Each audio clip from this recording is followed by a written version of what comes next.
Hello! This is the Spring Has Sprung prep video. I'm gonna comment and pin it. Spring Has Sprung prep video. Let's just try and pin that. Pin comment. Okay, so hopefully, if you're coming on a bit later, you'll see, what we're doing. So yeah, I'm just going to kind of go through the little PDF that you get when you buy the pattern. This is the pattern, and you get something that looks like this. Hello! So we're going to do all the little things, the ideas, you kind of do one per day. So the prep video is today. So on Monday the 23rd, come to class. Isn't that funny? But have it ready to be stitched if you want to start that day. Because we're going to start with one of the guys on here. This is kind of like a written, it just tells you a little bit about the pattern, when we start, when we stop, little pep talk, and what time the videos will be. So they'll be between 8 and 8:30 is when I'll start.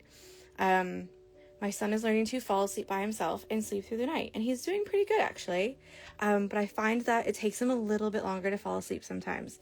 So if I'm not bang on 8 o'clock, don't worry, I am coming, okay? But it's Monday to Friday, and it's just for the 2 weeks, so it's a short one. But we're going to learn more than one stitch a day, so they're not going to be the short, 15-minute videos that we've been doing for the February stitch along. This is a little bit more, and it's a really great follow on from the free February stitch along. Goodness, that's a lot, isn't it? From the free February stitch along. So if you signed up for that one and you did it, or you watched some of the videos and you want to do a little bit more, this is the perfect one for you. So I'm going to show you a little bit how to put your hoop in the fabric, and how to get it tight, blah, blah, blah, blah. And we're just going to go through some of the materials. I'm going to kind of show them to you, and you can test them out and stuff. And then how to put your hoop in the fabric in the embroidery hoop. And then I'm going to show you how to put the pattern onto the fabric. Okay. So a little bit to do, but not too terribly much. Hello, Sarah. Was just talking with you. Fancy seeing you here. So yeah, let's just go through everything. So what you're going to need for this one is a 8-inch hoop. It fits right around like this. Okay. If you have your pattern a little bit smaller or a little bit bigger, that's okay. Just make sure none of the black marks, the pattern itself, are over the hoop like this. All right. You want to have, some white space around all of your items when you trace it. Okay, so that's pretty much the only thing with this. With this pattern, it doesn't matter if it's a little bit bigger or a little bit smaller. You can also do this on a 6-inch hoop if you wanted, or a 7-inch hoop. Go to the pattern, and I'll make it a little bit smaller so you can see the difference. It will be a lot smaller. So do you see, if I put my fingers like that, the items. The images will be a lot smaller on a 6-inch hoop than they are on an 8-inch hoop. So it depends, 1, how much time you have, and 2, if you're okay with using less strands and doing that on your own, and stitching really, really, really tiny things. Because sometimes when you make it smaller, it doesn't actually save you time, because you're taking so much time to fiddle with this and that, So just something to think about. 6-inch ones, so I can't actually show you that one right now, but we've got 8 and 6. You'll see the top has a little screw like this, and the ones I like are the LBZ or Millward hoops. They've got this little thing here, the LBZ ones, and they've got a little screwdriver part here, so you can make it super, super tight. Okay, what you're looking for when your hoops are tightened all the way is for them to be touching all the way around. That's going to give your fabric a really, really, really nice tight fit. So the next thing we're going to talk about, boop, boop, boop. I'm just going straight down the list, just in case you have yours with you. You can kind of come with us. Come along on the journey, if you will.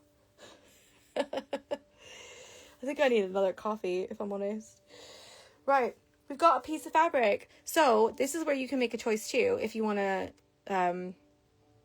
if you want to stitch on 100% cotton, like I normally do, you can do a different color. So obviously I have just plain white here, which is a plain white cotton. You can get a calico cotton, which is like an unbleached. So it's not actually white, it's more like an off-white, as you can see. You can use a color. So we can even have ones that are like a bit shimmery and shiny. They've got like gold flecks in them, or any color that you really want to. If you like a light pink or light green, something like that, that could be totally gorgeous. You also don't have to stitch in a hoop if you don't want to. So if you want to, you can stitch in napkins. You put the little items on napkins, the little images, either by cutting them out and sticking them with the stick and stitch, or you can just lay it straight over like this and trace it directly on there. You could also do this on, I've got tea towel there as well. You could do it on like a children's shirt. You could stitch it on a sweatshirt if you wanted. You could pick your favorite 3 and just do those ones, or 2. You could do the bottom of your sleeve here, put a little one there if you wanted. There's lots of different places you could put these on. You could even do a little banner. So each one is a little pennant, and then you obviously stitch them all together in a banner. That could be cute too. So like, let your imagination go here. You know what I mean? Go wild.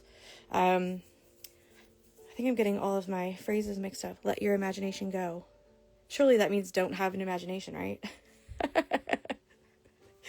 Yeah, but just like go wild with it, because really they are just individual little spring, I guess you could say Easter if you were like with the eggs, but really that's kind of a spring thing too, you know?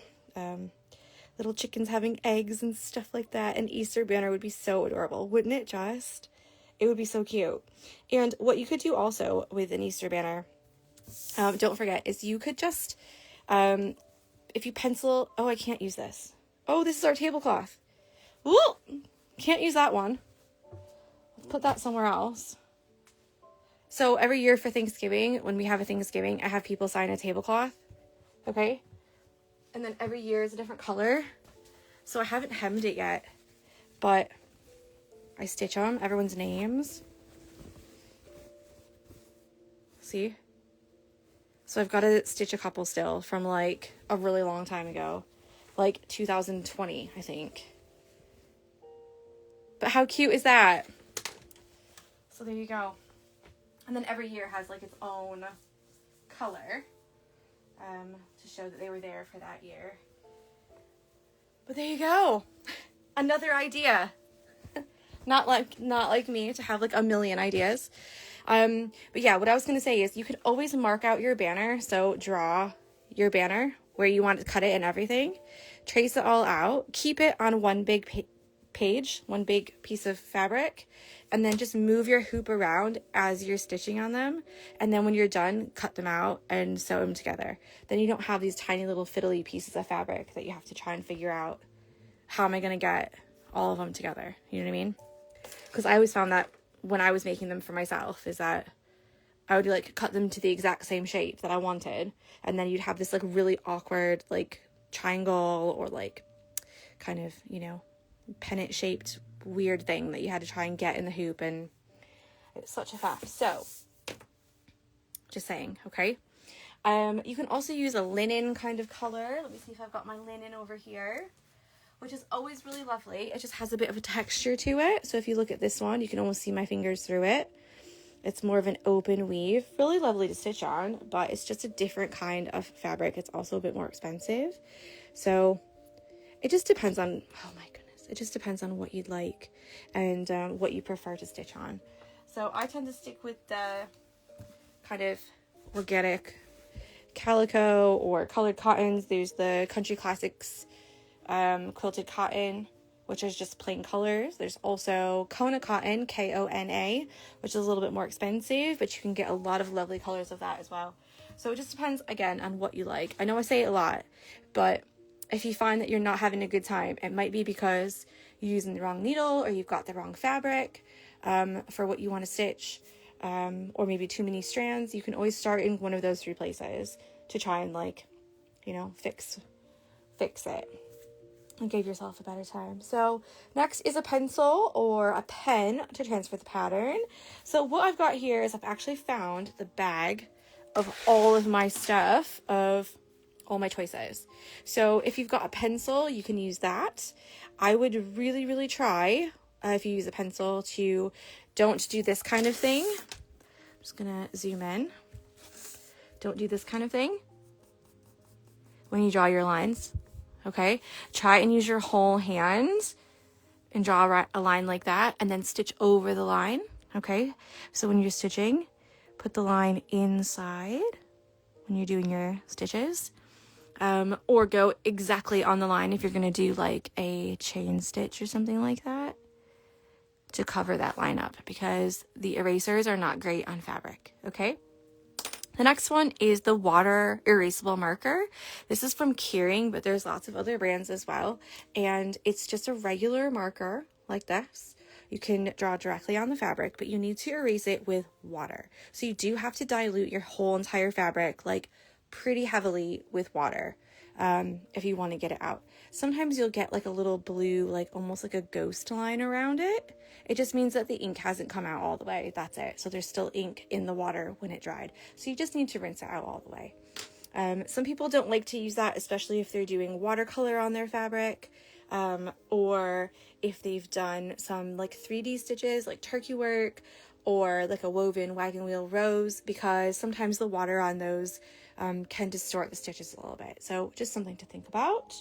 If you've got a disappearing ink pen, I wouldn't really recommend it unless you're going to stitch it immediately, meaning I'm going to draw it on and I'm going to stitch it right now, because this ink will disappear throughout the day. So again, it's just a marker. Mine's really, really dead. I haven't got a new one in like probably 10 years, and you can tell because the cap is busted. But yeah, it will just slowly disappear throughout the day. So one day you'll look and it'll just be gone. So not really the best for like this kind of stitch along, you know. Paused due to poor connection. Then we have the Pilot heat erasable pens. They come in a pen like this, which is a ballpoint pen. Or you have a pen like this, which is a marker. Or you have the fine liner, which I thought I grabbed one, but I didn't. That's all right. They're just like the markers, but they're thinner. A lot thinner. Nope, that's not it. Sorry. I thought I had one in there. But yeah, they're really good. All you need to do for those is use your hair dryer and blow it off when you're finished, and all of the marks will disappear. The only caution I have is that sometimes it leaves like, again, like a little ghost line if you have it on there for too long. We're only going to do ours for 2 weeks, so you should be okay. But if you find that your pen does that, then you just need to put a little bit of water in the area where you can see those lines. And I found that that takes it out. So those are my choices for pens. If you have a dark colored fabric, you can do one of a couple things. So the first one, didn't bring that up either. I have ink inserts for these that are white well, they were in my shop, but I've taken them off because I don't have the actual pen. But you can get the ink insert. And what I mean by that is if you open your pen like this, and lots of these different kinds of pens, it looks like this. So I also sell just this right here, but it's white, so you can mark on dark fabrics with it. And it's one of those where like it takes a minute for it to show up. So don't get worried if you're like, oh my gosh, I've got a white ink pen or gel pen and it's like not coming, it's not turning up. In a little bit it will. The other thing you can get is a water soluble marking pencil, which is again white. You can get other colors too. I think there's like blue and purple maybe. I might have seen a green one too, but I don't use them very often, so don't quote me on that. But the water soluble marking pencil, you draw on it and then again you get it wet to make the marks go away. So it just depends on what you like. When you find something that you like, people tend to kind of stick with it. But don't go out and buy everything. If you're just starting out, or if you've only got one pencil, then just use it. Just give it a go. You can also try something like this, which is the Sulky Sticky Fabri-Solvy get the one that says printable right here. Okay, you don't have to print on it. You can just trace on it. So what you can do is take a piece. So I keep all my scraps because I tend to use them for other things. But you could take a piece like this, trace it right on there. Obviously a piece that's big enough, you know, trace it on there, and then you just snip this off, peel it off like this, and then you stick it right on whatever you want to stitch. The only bad part about this is that you have to wash it off with water. So it is a water soluble stabilizer. Okay, you can get this Sulky brand like this in the States. It's quite cheap. Or you can get, oh, have I lost that too? No, I put it underneath. It's the wash away from Basel, like that. This one is also printable. Okay, so you just put it under warm water, and yeah, it just disappears. You just have to wait for it to dry, and then you're done. Yeah, so again, there's this one, or there's this one. I found this one on Amazon before, so you can always try that.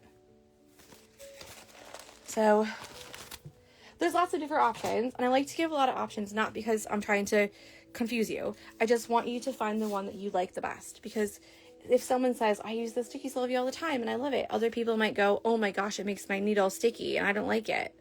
You can put a little bit of acetone on your needle and just rub it off, and that will get the stickiness off the needle, by the way. Or nail polish remover, which is acetone obviously, but I can get the wipes of it, so you just open the wipe and kind of use it like that. I find that those work really well too. Okay, so let's get to needles. What you're going to want is a nice needle. You can get the DMC 1 to 5 pack. I have a couple antique needles that I like, and I also sell the needle that I find is the best fit to my antique needle that I like. I sell them in my shop. So the only difference really is that mine is shorter. There you go. You can see it like that better. Just a little bit shorter, but the eye of the needle is almost the same. The thickness of the shaft of the needle is almost the same. And I'm just going to tell you a little bit about needles, which is really boring. And if you've done a stitch along before, you're going to be like, oh, here she goes. But what you're doing when you are stitching is your needle is moving the threads of the fabric out of the way so that your thread can fit nicely inside. Okay. So again, you're poking your needle through, and then your thread here is going to fit inside the hole that we've made. So the reason people use different needles is for different thicknesses of your thread. You can get different thicknesses of thread, like pearl thread. There's a number on it. So one number will be thicker, one number will be thinner, and you cannot separate those. Or you can get the stranded cotton, which is what we are going to use. With the stranded cotton, it's literally 6 strands that are all twisted together. And when you use less strands, you should use a smaller needle to make a smaller hole in your fabric. So hopefully, that makes sense. So long story short, when you're making a big hole in your fabric and you're using a tiny little thread, it's literally like a big hole like this. And you've got a piece of thread that can move all the way around. Whereas if you've got a hole that's about the same thickness as your thread, then it's not going to go anywhere, and therefore when you put your stitches in certain places, they're not going to move around on you. So sometimes when you're stitching, you think, oh my gosh, I've done like the perfect satin stitch in the perfect line, and then you look at it and some of your stitches are like down here and some are up here a little bit, and then the line's not perfect anymore. And that's probably because you might just have too thick of a needle, or you're using too few strands. Okay, so I do give the strands, and I do put it in the description of every video. So if you click on, I don't think I have Instagram on this, but if you click on the YouTube video, or if you click on the Instagram video, into the caption, you have been logged out. Great. If you look at the caption, it will tell you the stitch that we learned and how many strands for that stitch. I try and keep it really short there so that it's really easy for you to see. And on YouTube, it's exactly the same. Okay, we're back. So yeah, keep that in mind just in case you've missed it or whatever. If you've come into the video like halfway through and you're like, oh, I want to do it now. How many strands? Just ask how many strands and I'm happy to say again. Okay. Or someone in the comments, they're normally happy to be like, oh, she said 3, you know, or whatever. So no question is a silly question or a stupid question. Please, please, please just ask. I mean, I taught 3-year-olds in China who did not know English. So no question is a stupid question. Okay. And then finally, thread colors. Most people say, I don't know what colors to use. I don't know what to do. What I would suggest is getting some crayons out or getting some markers out and coloring it in, and then trying to find colors that match that. The other thing that you could do is literally just pull a bunch of colors that match together. So pulling any kind of colors from your stash that you have. So you've got 2 yellows, done. Put 2 yellows for there. Maybe a little yellow for your chick, or maybe you want this to be a white and orange one, you know, instead of a yellow one. You've got white and orange and then put yellow for here. And then obviously that's a carrot, so that's going to be orange too. Like, think about, you know, what colors do you have and what colors do you want to use? Maybe it's a purple carrot. Maybe it's a white carrot. Who knows? Okay? Use your imagination. You can tell what kind of parenting I do. Oh, I'm nice, okay? I promise. But yeah, just give it a little color. And the best way is to get all your colors out and just put them in a little line. And if they all look nice together, it's probably going to work out. Okay? I promise. It's not a big, like, you do not have to go to the store and get like 25 pounds worth of colors because there's so many different colors. You know what I mean? Use a little bit here, use a little bit here, use a little bit here. And then, yeah, it'll look a lot more cohesive. So let's put our fabric in and then you can see what it's like to do that. I kind of want this off-white color, but I don't know if I have enough. Not that one. I think it's all downstairs, you know. I'll just use the white for now. I won't trace it on for real. Or maybe I can use this tea towel. I'll use this one because then I don't have to cut it. Yes. Great idea. Didn't realize that was the tablecloth. I love your giggle. But what if I want to spend 25 pounds at Hobbycraft? Do it then. But I think the biggest thing is that some people say that they can't do the stitch along because they don't have any money, or, you know, they don't have enough money to use for this, or whatever. And I think sometimes people overthink it. You don't need to make a whole new project backs for this. Use some stuff that you already have. You can even use like an old pillowcase if you wanted to, or an old like sheet. If it's a cotton sheet, you can do that. So just throwing that out there for people who feel like maybe, oh gosh, I want to use like 27 colors, but it's going to cost me 40 pounds. That's a lot. I don't have 40 pounds to spend on this. You don't need to. You can also do it a little bit at a time. So maybe you want to do the first 3 in March, and then the next 3 in April, and the next 3 in May, and kind of stretch it out a little bit. You can do that too. So you don't have to end on April 3rd when I finish it. You know what I mean? Everyone else will still be stitching. So it's fine. Don't worry. But also, if you're down to spend 25 pounds at Hobbycraft, pick me up. We could go together. Okay, so what you're going to do is put your fabric in your hoop like this. Okay, decide what you want to do with it first. Whether that is either making it into a banner, you know what I mean? Set that up. If you want to put it on a t-shirt or something, set that up. If you're just going to put it into a hoop, this is what you need to do. I put it like this. And what I like to do is just do it a little bit like that. Okay. Now, ooh, why did I just scream? Like, that was a spider. It was not. It's just a gnat. Why is there a gnat in here?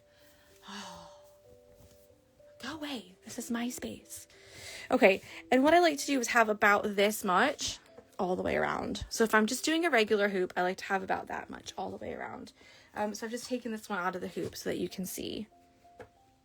Okay. Like that.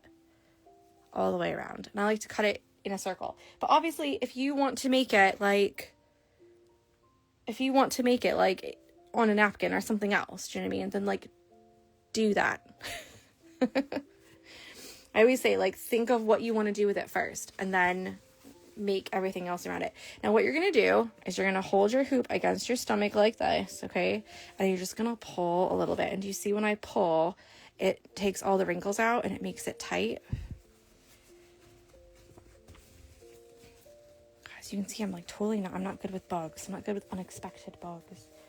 Like, go away.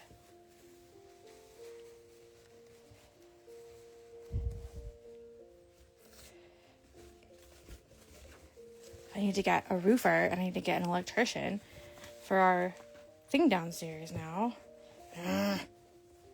Annoying. Okay, so what you're going to do like that, it's still not quite tight enough. So you're going to take your screwdriver, or if you've got really strong hands, give it a nice twist. Okay? Then you're going to do it again. So you really want to get this nice and tight. Now, if you're doing this on a t-shirt, you don't want to do it like this. Go and watch the prep video for like the book or stitching on sweatshirts or something like that, you know? Because you don't want to stretch your t-shirt out. I'm just going to use my t-shirt. You don't want to stretch your t-shirt out like this, stitch on it, and then let it go. Because then all of your straight stitches are going to now be squished together like that and be loopy, okay? So just think about that. You want it to be kind of comfortable in the hoop, but not stretched. Get over here. Okay. So what we're looking for is it's nice and flat all the way around. So no wrinkles, no like, nothing like that. And you want to hear a nice like that. Okay? Almost sounds like rain, doesn't it? How about that storm last night, Sarah? I don't know if she's still here, but we had such a storm last night. Right? Now, what you're going to do is take this right here. There's a couple different ways that we can do this, but this is probably my favorite. You're just going to cut this out. It does not have to be pretty because we're not going to use it after this. Not unless you want like your kids to color it or something.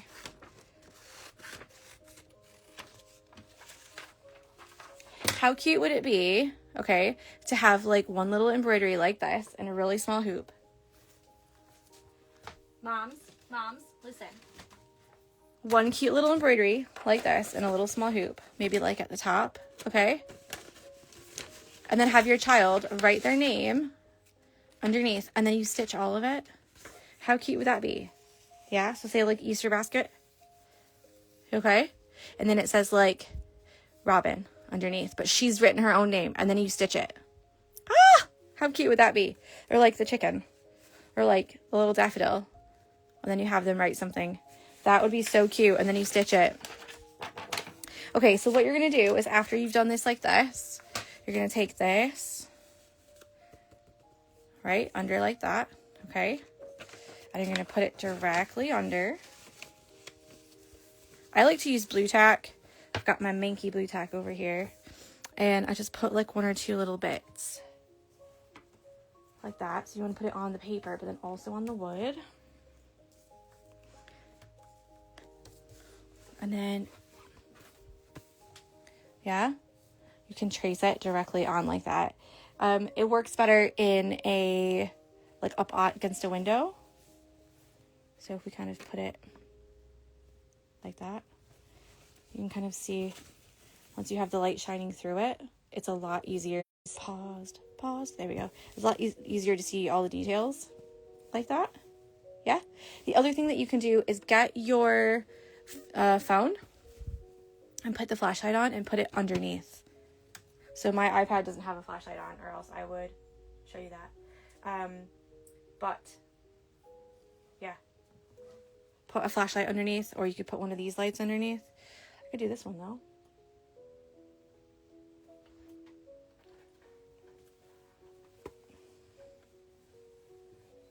See? Really easy for you to trace it that way. The other thing that you can do is put it up to a window, like I already said.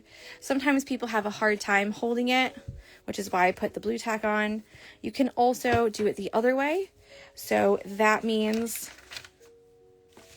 putting this onto the window, so taping that to the window, and then putting this over top like that, and tracing it that way, and then you can flip it back over when you're done. You can also use this straight from your iPad or computer screen. So get it the right size. Let's just make it a little bit bigger. 100%. Okay. You want to make sure your, I almost said volume. Your brightness is all the way up. You put it over top. Again, in a dark room, it's like way better because you can see everything so much better. Yeah. But there's a lot of different ways that you can do it. If you're having trouble putting your pattern onto your fabric, please just DM me, and I'm very happy to show you in an extra video, and help along the way. So yeah, that's pretty much it.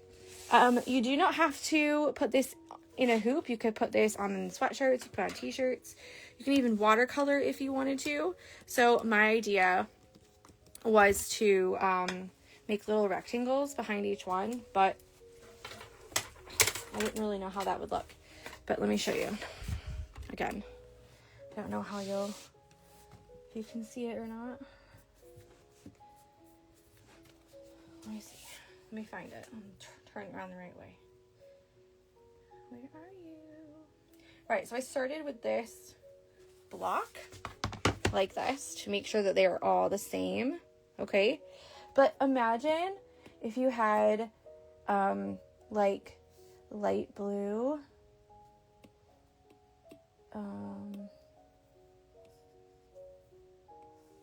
like the background. Okay, bear with me here. Okay, so I gotta put it down all the way down underneath all these things. Okay, so you put it down like that, and then you can even like tone it down a bit, so it's like, and then like the next one's pink. This was like my initial idea. Yeah.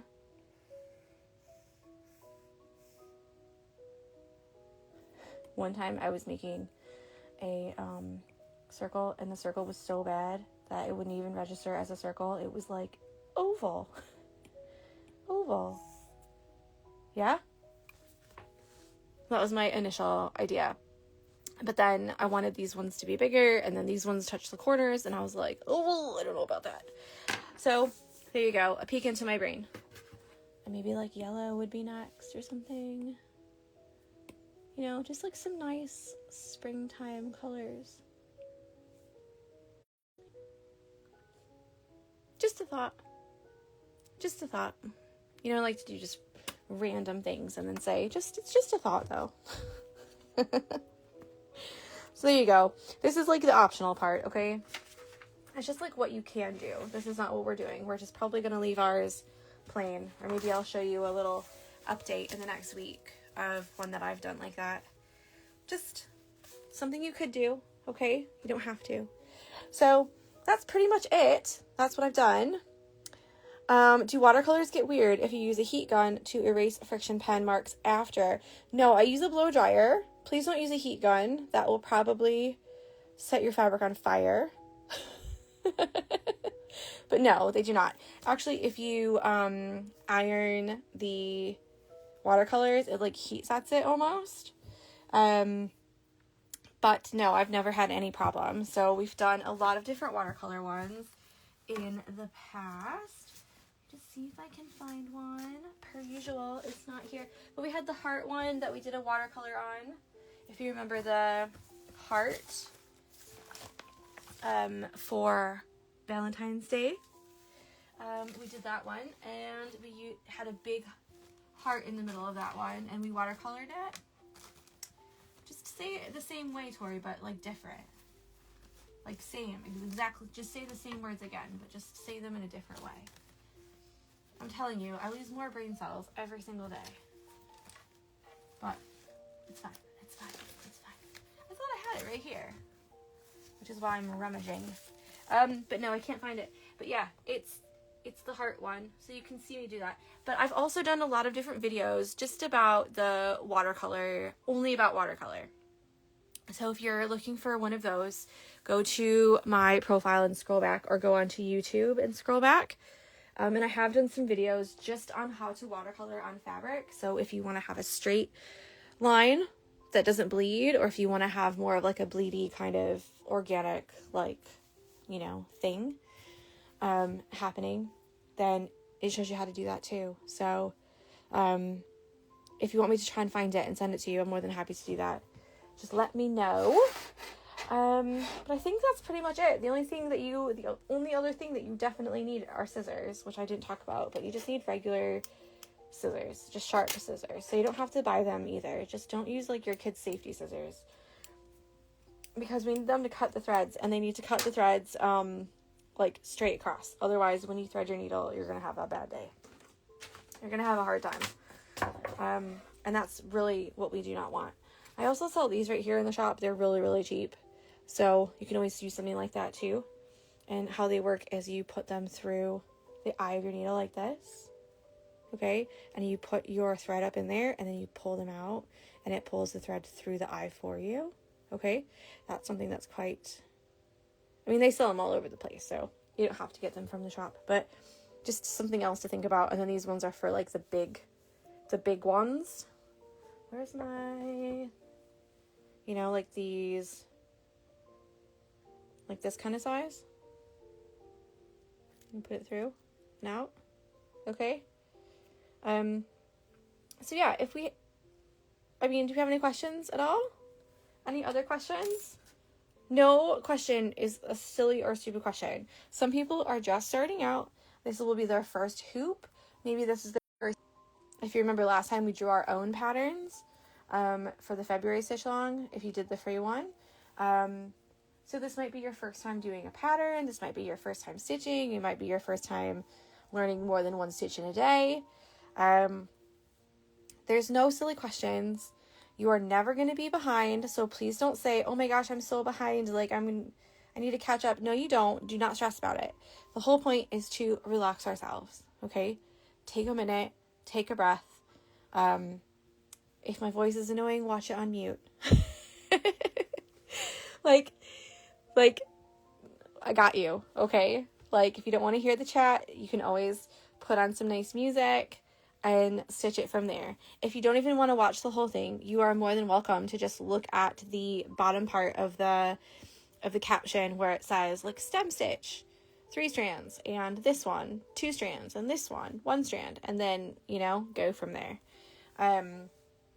They will get up on YouTube. Please do not harass me about it. There's been some things that have happened this last week, 2 weeks, 10 days, 2 weeks to 10 days especially, that have not been very good, that I'm still not allowed to talk about. So it will all happen, okay, in its own time. But the videos will get up. I promise you they will. I promise. So yeah, please just trust they will. If you are having issues watching on Instagram, you can always do Instagram for your iPad or for the computer. So yeah, like I know that watching them on Instagram as a playback is like not ideal. I know it's not. But if you're really, really desperate, they are there. Okay. And I promise I'm going to get the other ones up as well. So they are coming. And yeah, I'm really trying to make it like a really good experience for everyone. Oh, that's so nice. She says, love your stitch-alongs. Thank you so much for the time you put into them. I do try and make it so that everyone has a good time. So if you do have any questions, or if you have a concern or anything like that, please just let me know. The pattern's going to be £10 until tomorrow. So grab your pattern if you want. You can also join the giveaway, tag a friend, and then I'm going to pick one to give the pattern away for free for you and your friend. If you've already paid for it, you'll get a refund. So don't worry. Okay. So go and enter. It's on the very last post on my page. I hope you all have a lovely weekend, and I will see you soon. All right. Bye. Bye.